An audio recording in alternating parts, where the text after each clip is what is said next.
Voltamos, daqui a pouco vamos a nossa conversa aberta e descontraída, olhando essencialmente para a mulher e o acesso à justiça, refletindo sobre a violência doméstica em Angola, situação que muito tem causado inúmeras implicações sociais no nosso país, de forma muito particular.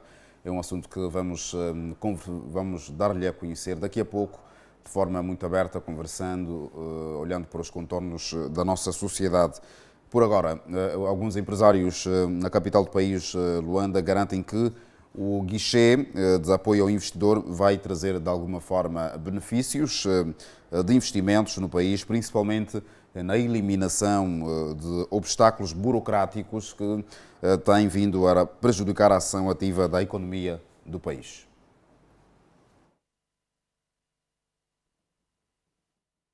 O contributo dos empresários nacionais e estrangeiros tem vindo a permitir o aumento significativo de empresas sediadas na zona econômica especial, que tem alargado a produção interna e a exportação de bens gerados pela economia angolana. Deste modo, Sabina Enroni, do grupo Afritrack, considera que o país ganha muito com a inauguração do GAI e vai minimizar a burocracia na tramitação de documentos. Vai melhorar em termos de importação de material, também onde está técnicos profissionais chegam, não precisa aqui para pedir muito coisa de visto de trabalho, tudo vai ficar no lugar. Também se expatriados chegam aqui para também passar o conhecimento deles. Então, também acho que é uma iniciativa eu gostei bastante. Frederico Crespo, em representação da Associação de Empresários Franceses no país, diz estar aqui lançada uma excelente oportunidade de um só espaço resolver todos os assuntos de uma só vez. É mais uma pedra basilar neste esforço de facilitação do negócio em Angola, da atração do investimento privado, seja ele nacional ou estrangeiro. Quanto mais facilitarmos o trabalho dos empresários e dos investidores, mais rapidamente eles vão poder trazer mais valia ao mercado, criar emprego, criar mais valia, riqueza para o país, acabar com as importações, começamos a exportar aqui para a região, é isso que nós precisamos. E o presidente da Associação de Promoção e Empregabilidade Juvenil de Angola, bem-vindo Daniel, sublinhou estar à disposição uma porta aberta para os investidores colocarem à prova os seus produtos. Aqui chamar a atenção aos investidores, aos empreendedores, que temos as portas abertas aqui para poderem então investir. Temos aqui a zona econômica, que é o espaço, a terra, temos aqui energia, temos água, temos tudo para podermos então investir. Portanto, para nós, enquanto Associação de Promoção e Empregabilidade Juvenil, penso que é um sentimento de dever cumprido. Aquele responsável entende, por outro lado, com o serviço ora criado, vai reduzir a burocracia, que tem sido uma quebra-cabeça para os empresários e não só. Primeiro é a simplificação dos trabalhos. Sendo a nossa Associação de Promoção e Empregabilidade, pensamos que vamos comatar algumas dificuldades aqui, né, que os nossos assessores vivem no quesito empregabilidade, porque com este serviço, de certeza que vai atrair então investidores para poderem investir ou então ficarem sediados aqui no município de Viana. A dificuldade é a burocracia, todos nós sabemos. Independentemente de ser aprovado agora o programa, o projeto Simplifica, mas penso que com esses serviços aqui vai ajudar um pouquinho naquilo que é a dificuldade que nós temos estado a enfrentar. Outras dificuldades, sem sombra de dúvida, é uma empregabilidade. Mas também temos estado a falar que emprego não é apenas esperar que o Estado nos empregue. Costumamos a dizer que o emprego é tudo aquilo que nós fizemos e no final do dia do mês temos alguma remuneração. Zona Econômica Especial ganha uma infraestrutura que vai permitir maior comodidade e rapidez, assim como facilitar a melhoria do ambiente de negócio. Pois bem, cada vez mais o governo angolano está preocupado com a melhoria do ambiente de negócio no país, nas mais diversas áreas económicas do nosso país, ou sociais também. O que é facto é que agora o momento reserva-nos para a conversa tal como dissemos, vamos refletir mesmo sobre a violência doméstica em Angola, a mulher e o acesso à justiça. São assuntos que há muito têm preocupado e está aqui connosco o analista social Paulo Nascimento. Muito bom dia, bem-vindo. Bom dia, Luís. Bom dia, produção. E bom dia a todos os telespectadores que nos acompanham a essas horas. Como é que está à disposição a esta hora? Depois de 2 dias de feriado de repouso, estamos bem dispostos. Não está na ressaca do 11 de novembro ainda? Não. O 11 de novembro serviu apenas para reflexão. Reflexão. Aconteceram inúmeras coisas nestes 2 dias. De 11 para 13, várias atividades aconteceram em prol exatamente do 11 de novembro, apesar de que, diferente dos anos anteriores, a pandemia da Covid-19 bloqueou algumas atividades. Sim, Ilustre.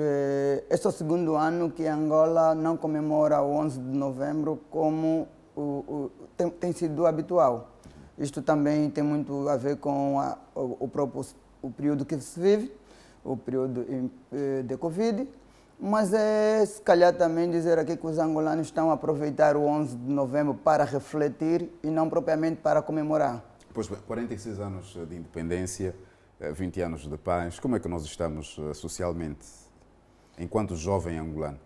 Bom, ainda temos muitas lacunas, mas é sabido que é um processo e os passos que estamos a dar, teríamos que acelerar um pouco mais o dinamismo naquilo que são as respostas dos problemas que se vive, mas houve aqui alguns registros que deixam-nos, de certa forma, felizes. Podíamos estar melhor se tivéssemos aqui olhado para o contexto com uma maior preocupação, mas penso que conseguimos chegar lá se todos nós nos engajamos na situação. Se lhe fosse dado uma varinha mágica para mudar alguma situação pontual no país, o que é que mudaria? Nesta altura, para mudarmos as coisas de forma rápida, olhávamos para aquilo que são as prioridades. E como prioridade para Angola sair dessa situação, tínhamos que dar prioridade naquilo que tange a vida humana. Temos que resolver o problema de saúde, fome, pobreza e o grande índice de desemprego. Se mexermos nesses fatores assim, de forma rápida, se mexermos nesses factos, obviamente teríamos uma resposta muito melhor. A independência não é jovem, já está a caminhar para a velhice, são 46 anos. Sim, a independência não é jovem, realmente 46 anos não é tão pouco tempo, mas Angola não saiu da independência para um período de paz. Angola saiu da independência para a guerra. Então tivemos aqui o conflito armado, ou o nosso conflito interno, esse que por si só também só veio a terminar nos anos 2000. De 2000 para cá só temos apenas cerca de 18, 19 anos de paz. Então é preciso que olha-se com realidade na situação em que vivemos. É verdade que temos que dar prioridade no que é prioridade. É pena que ainda sentimos que as pessoas de direito têm olhado muito para coisas que nessa altura não seria prioridade. Pois, quando fala mesmo em prioridade, há 2 anos fez menção que estamos a viver o período de pandemia de Covid-19, olhando essencialmente para a nossa abordagem temática que tem que ver com a violência doméstica. Parece que agravou-se ainda mais. Sim, nós tivemos aqui alguns agravamentos no caso de violência doméstica e alguns estudos feitos pelos criminólogos, juristas e sociólogos indicam que o próprio confinamento por si só ele é um dos fatores que leva a agravar a própria criminalidade, a própria violência doméstica. E depois, o Covid nos encontrou de surpresa, porque Angola vivia momentos já difíceis de pobreza, de fome, de crise. Ela veio pôr alguns indivíduos ainda mais em situação de vulnerabilidade. O desemprego trouxe ainda com ele um grande índice de desemprego, que fez com que isto por si só viesse a agravar os problemas dentro de casa. Mas não seria favorável, em fase de confinamento, acalentar as almas e os espíritos, acender ou reacender a chama do amor em fase de confinamento? Tinha que ser motivo para agravar mais a violência doméstica? Ilustre, é bem verdade que as dificuldades financeiras ou qualquer problema, ela por si só tem tendências ou leva-nos à probabilidade de aumento de violência doméstica. E é fácil falar quando nós estamos na pele dos outros, porque falar de amor com estômago vazio até um pouco caricato. Mas a verdade é que sim, devíamos aproveitar os momentos que estamos juntos, que era para olharmos para aquilo que são os nossos problemas e tentar dar a solução. Mas aqui temos que fazer um estudo quando ocorrem os próprios casos de violência doméstica. Normalmente sabemos que os casos de violência doméstica têm muito a ver com situações pontuais e muitas delas ocorrem numa altura em que o indivíduo está sob efeito de álcool, na maioria das vezes. Outras vezes está pelo comportamento do próprio homem e olhamos aqui sobretudo aquilo que é o comportamento juvenil hoje, que está muito ligado com as festas, com as saídas, com os excessos de álcool. Isto por si só cria um certo desequilíbrio dentro do relacionamento. E nós, ainda mais dentro daquilo que é a nossa postura humana, e o homem, ainda, sobretudo o angolano, ainda tem um certo nível de machismo por si, que depois não consegue de forma calma dar resposta ou responder às questões, aos problemas de casa. Ele age com violência de forma a salvaguardar a sua retaguarda. Já está errado. Quando lhe é chamada a atenção ou lhe pede um esclarecimento sobre o porquê de chegar tarde ou de chegar embriagado, ele por si só responde de forma negativa. Mas também dizer que a violência não está só do homem para a mulher, existe também a violência da mulher para o homem. Só para dizer que em 2019, por exemplo, em março, as notícias divulgaram que pelo menos cerca de 700 crimes foram cometidos da mulher para o homem. Ou seja, há aqui também um número elevado. Os homens também apanham. Apanham, mas a violência doméstica não está só em apanhar, porque não é só agressão física, ela também, e sobretudo, quando é da mulher para o homem, ela está mais nas verbais, ofensas verbais. As mulheres são muito mais violentas nas questões verbais. Em termos de agressões físicas, nem é tanto, é mais do homem para a mulher. Uhum. A fotografia que nós temos acaba por ser naturalmente também preocupante sobre os dados de violência doméstica.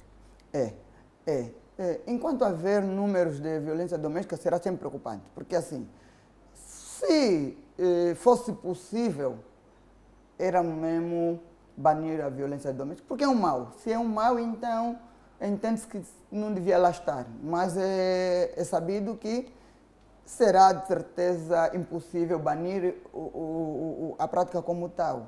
Mas temos aqui leis que vêm a cautelar essas situações. Temos aqui um processo que ainda está muito mal, que é o caso da mulher. A mulher ainda tem muita dificuldade em denunciar. Ela prefere manter-se calada do que denunciar as práticas. Tudo porque ela entende que depois da denúncia, o que será feito dela?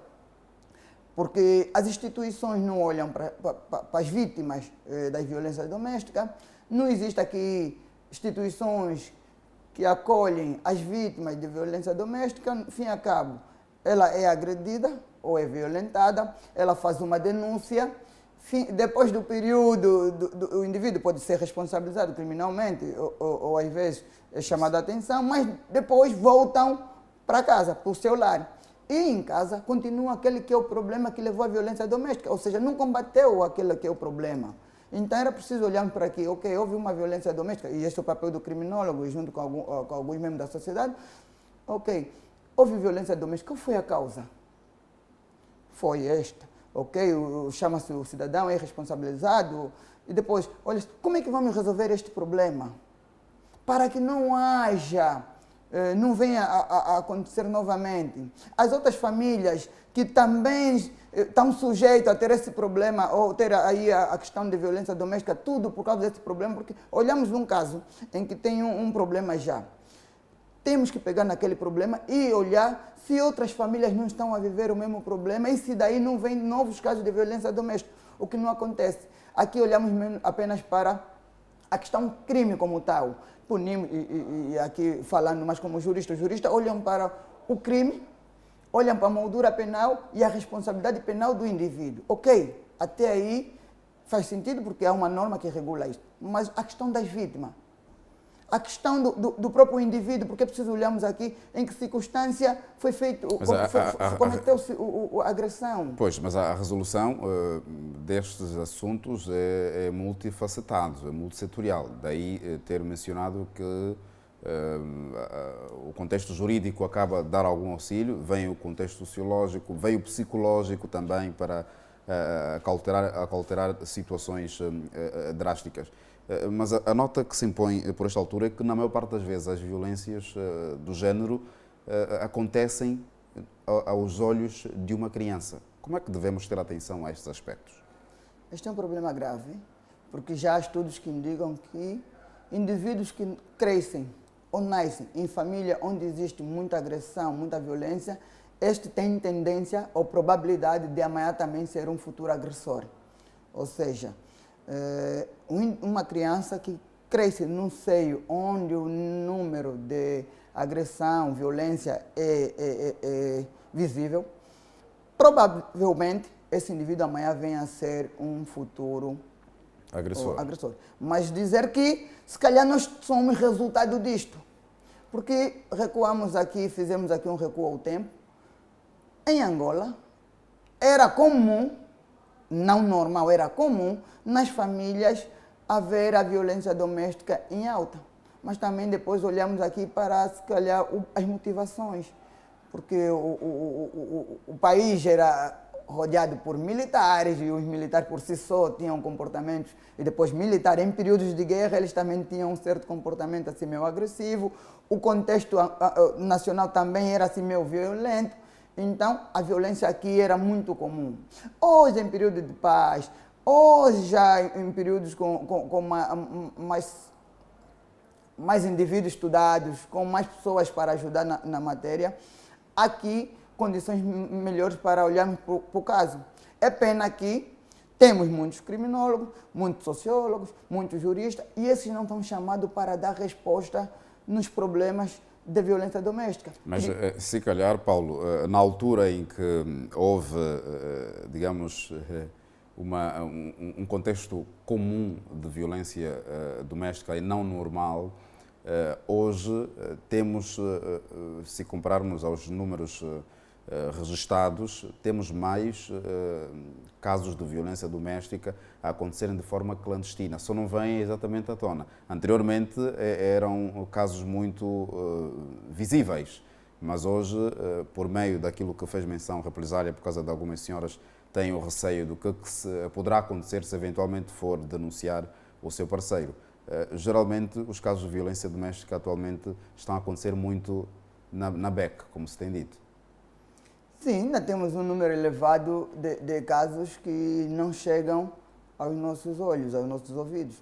Mas daí o apelo que se faz diariamente, já aproveitando o momento para fazer mais uma vez o apelo, que os casos de violência doméstica que muitas das vezes chegam ao homicídio, só chegam ao homicídio por falta de denúncia, porque casos raros acontecem que pela primeira vez que o homem, ou que haja violência doméstica, chega-se ao homicídio. Aquilo é fruto de atos reiterados. Ou seja, tem havido constante, não há denúncia e depois chega-se a situações piores. E se calhar são pessoas mais estudadas que cometem este tipo de ações. Sim, é bem verdade que hoje a violência doméstica vem por todas as partes. Nós, se olharmos de forma mais aprofundada, vamos ver que é verdade que temos muitos casos de violência doméstica vida por pessoas até bem instruídas.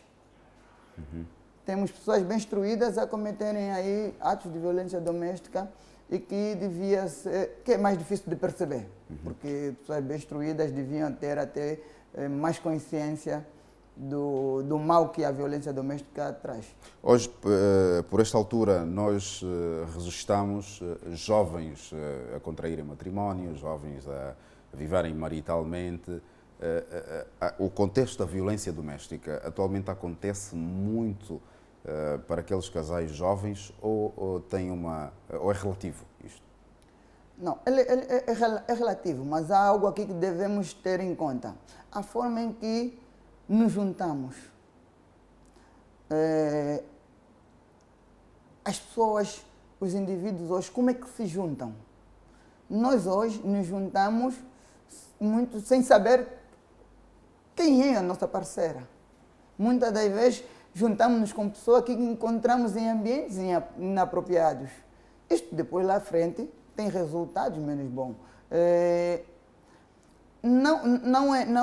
Hoje não é provado cientificamente, nem se consegue dizer cientificamente que buscar um relacionamento, ou seja, a educação religiosa, ela tem sido o suporte e muito dos relacionamentos hoje. Por quê? Porque casais que têm uma certa educação religiosa têm tendência de serem muito mais cautelosos. Não é que não haja violência doméstica dentro ou que não tenha um problema, mas a forma de resolver os mesmos é mais rápida do que a nossa. As respostas é sempre com base da conversa, com base nas escrituras. Até em termos de aconselhamento, os casais que têm educação religiosa procuram mais conselho, mais ajuda do que os outros indivíduos. Mas isto é por que motivos, quando nos deparamos a esta estatística?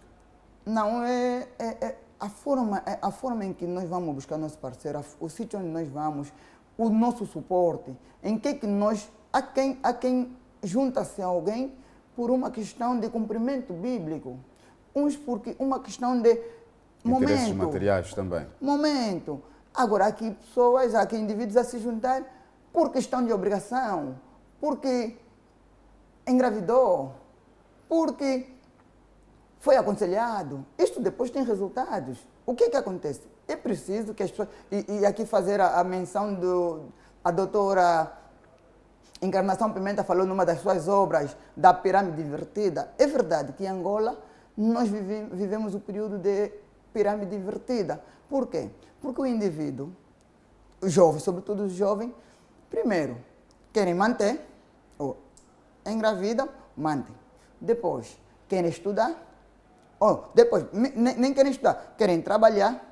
E quando começam a trabalhar sem nível acadêmico, sem condições aqui, tem a tendência de receber um salário muito reduzido. E para ter um salário maior tem que estudar. Agora vejamos, um indivíduo que só pensa em estudar, depois de ter filho e mulher, e muitas das vezes nem casa própria para viver, tem probabilidade de ter a vida muito mais dificultada. Ao passo que, em outras sociedades, outras realidades, já é diferente. O indivíduo estuda, procura um emprego, cria condições, depois junta-se a uma parceira, constroem aquilo, ou sentam para traçar projeto da vida, casam e depois, por si só, pensam em fazer família. Nós não. Pensamos fazer família, pensamos manter, pensamos trabalhar, depois pensamos estudar. Então, invertemos a pirâmide, o que leva a ter essa dificuldade que temos hoje. Hoje, muitos dos nossos relacionamentos têm problemas difíceis, passam por problemas difíceis, tudo porque demos prioridade no que não era prioridade. Então... Pois bem, hoje as mulheres, ou seja, a sociedade interpreta de forma muito contrária a questão da submissão e confunde-se com a escravidão. É um assunto que também vamos refletir, olhando essencialmente para essa questão da violência doméstica. Hoje já não se constata muita submissão da mulher, hoje luta-se para a questão do empoderamento feminino. Que fotografia que nós, na verdade, temos relativamente a isto? Nós vamos saber e conversarmos aqui mais abertamente, porque são contextos sociológicos que precisamos mesmo entender e despertar a atenção dos telespectadores. É um até já, é para daqui a pouco mesmo.